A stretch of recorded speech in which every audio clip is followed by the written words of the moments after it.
Göyçayda idmançı məktəbli qızın şəkillərini qoparanlara etiraz. Bu sadəcə hörmətsizlikdir. Göyçay şəhər mərkəzində yerləşdirilən istedadlı idmançı qızın şəkillərinin naməlum şəxslər tərəfindən qopardılması ictimai narazılığa səbəb olub. Söhbət Göyçay rayonu Şəhid Elton Əkbərov adına 2 saylı tam orta məktəbin 4-cü sinif şagirdi. Cüdo idman növü üzrə 27 dəfə Respublika çempionu olmuş Mollayevə Dəniz Fəxrəddin qızından gedir.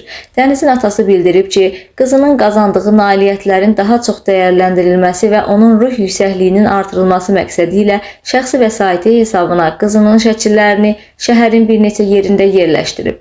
Lakin təəssüf ki, həmin şəkillər naməlum şəxslər tərəfindən dəfələrlə qopardılıb. Valideyn bu addımı sərt tənqid edərək bildirib. Axı bu uşaq Göyçayın adını 27 dəfə zirvəyə qaldırıb.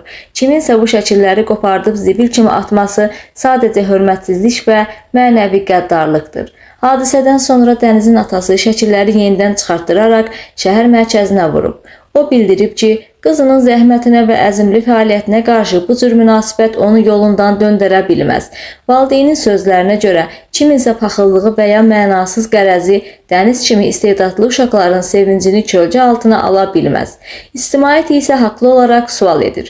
Göyçayın adını ucaldan 10 yaşlı bir qızın şəkillərini qoparmaq nəyə və kimə xidmət edir? Hadisə ilə bağlı aidiyyatı qurumların məsələyə diqqət yetirməsi və bu hörmətsiz hərəkətin kimlər tərəfindən törədildiyinin araşdırılması istənilir.